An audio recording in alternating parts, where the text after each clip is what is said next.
Hello relatives, welcome to yet another video. My name is Hannah Gantete. Thank you very much for stepping by. Thank you very much for tuning in. This is a platform where we do all things wellness.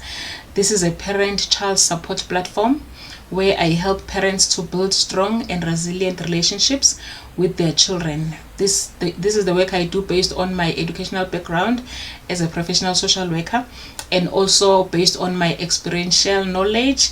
It is where I take the things that I've done wrong, the things that I had to unlearn and correct. I bring all those experiences into this platform so that I help other parents to avoid doing the same mistakes that I've done. So thank you very much for stepping by.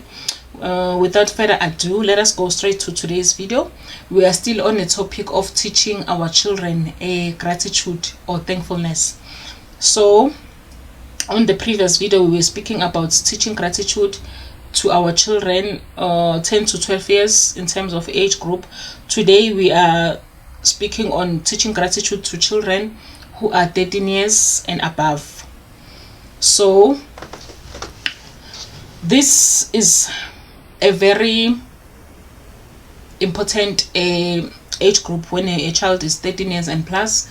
These are teenagers.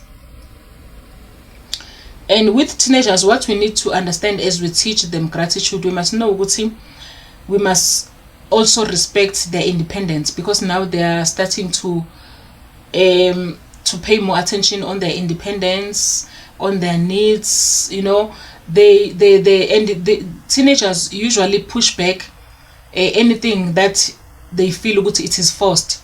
When you force them to do things, they push back a lot. But when you just teach them openly, no too strict boundaries, you just make your boundaries to be lighter, not too strict, because now they are teenagers. They focus more on their independence and they focus more on their boundaries also to be respected. They begin to set boundaries, and if you force things, they push back. So we must be aware of that as we teach things to teenagers.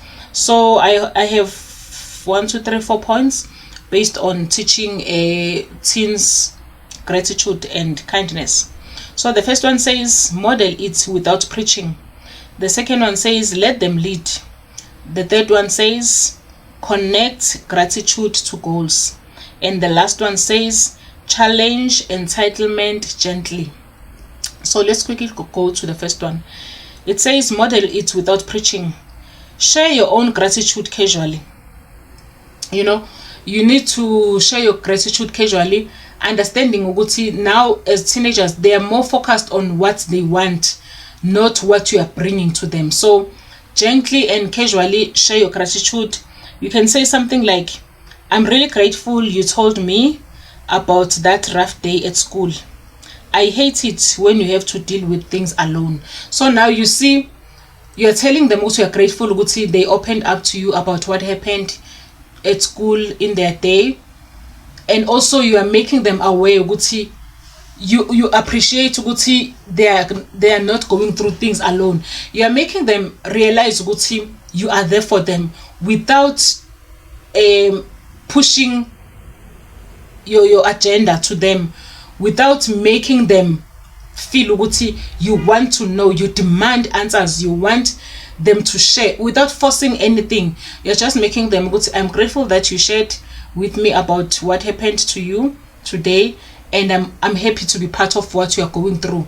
It tells them Uguti I'm here for you all the time. When you need me, I'm here for you. Don't go through things alone. You know, you are doing it gently, but it's like you are in your space and they're in their space. You are not forcing yourself into their space or into their agendas, but you keep the room, you keep the door open. Uguti anytime they want to come to you, they want to speak to you, they are welcomed. We are waiting for them. You are expecting them to come at any given day.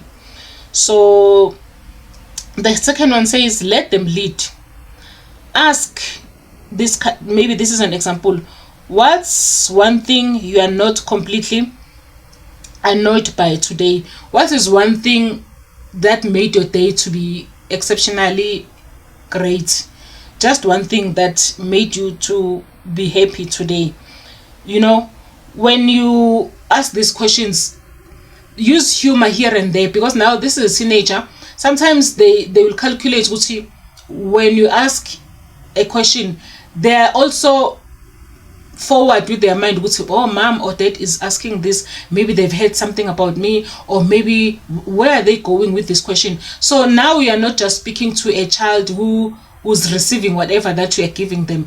Now you are speaking to a person who first evaluates if they want to receive this thing from you, or they don't want to, now, because they have their own boundaries. So use humor as you ask these questions. Use humor, make it to be light.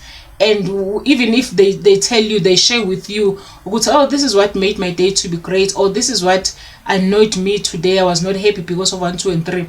Whatever feedback that you're giving, avoid being judgmental, because already they've got their conclusion to what happened, where now you are just saying your thoughts, but you are not making your thoughts to be their thoughts, because you don't want to fight with them.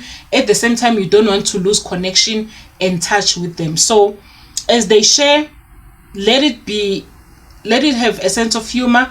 Let it be not something that is uptight and personal and strict. Just let it be nice and light. So it says, use humor if needed. Don't demand a list. Don't demand your child to make a list. This is what happened, and this and this. We work with them for as long as they are open.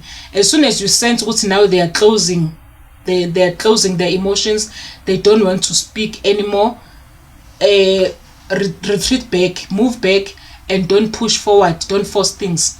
Move with them for as long as they are open to that topic. You can move, and as soon as you sense tension and closing up, don't force, don't push back. Wait for another day where they are able to share with you again. And it is important to ask probing questions, open-ended questions. Do not ask closed questions where this is a question and the answer should be a yes or a no. You won't get interaction with your teenagers. Just ask open-ended question. They answer based on how they feel, and they can go up to the point they feel comfortable. So the third one says, connect gratitude to goals. For an example, maybe you bought your child a phone, they're excited about it, and you ask them, why are you excited about this phone?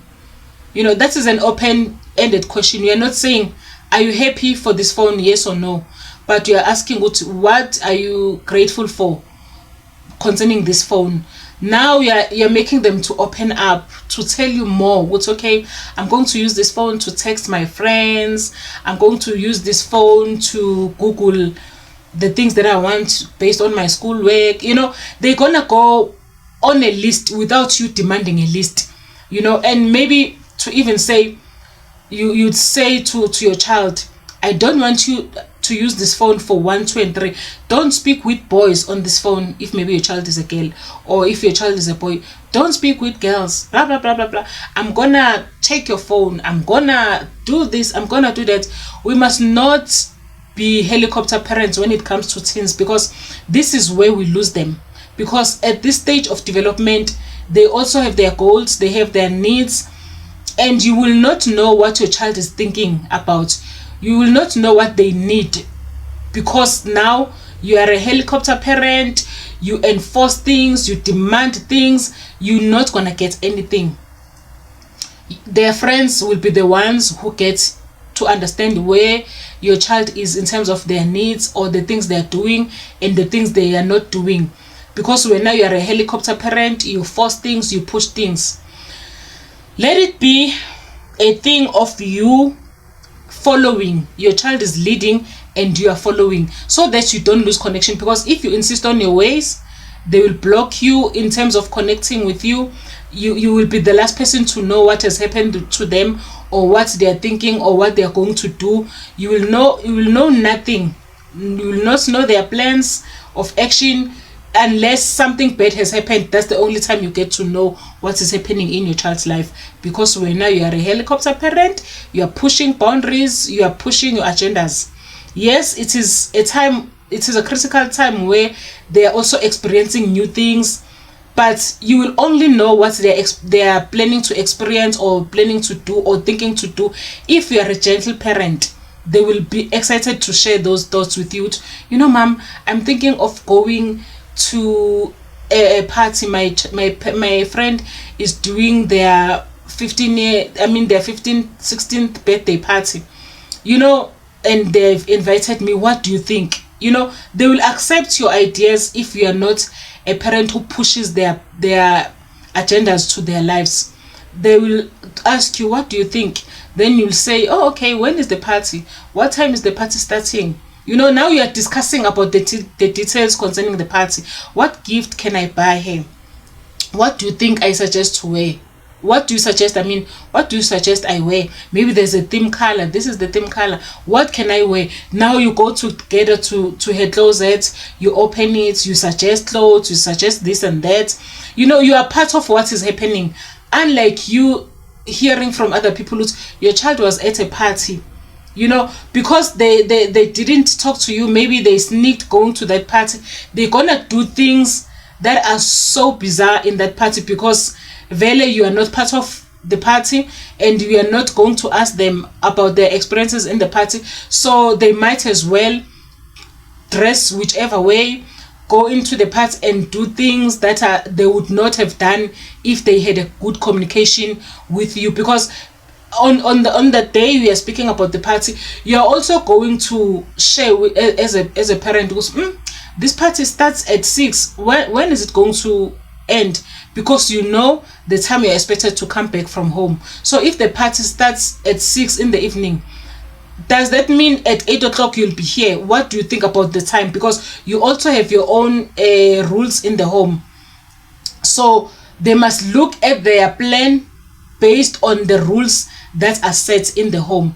So they'll say, okay, I'll go there exactly at 6, but I will tell them, Guti, my parents are going to come pick me up at 8 o'clock. This is the time I'm allowed to come back, so that they know, Guti, whatever that they're going to do in the party is connected to the home they come from and the expectations of the parents, and there are rules that she must or he must abide by that are based on the home, the rules from the home they come from. So, but if you are not a parent who's calm and allowing your child to lead, some of the information they will omit, because already when they tell you about time, or when they tell you about what they're planning to wear, you're gonna crash it, you're gonna condemn it, you're not gonna interact and let them lead and you follow, unless there's something that you need to counteract as a parent to say, no, but this,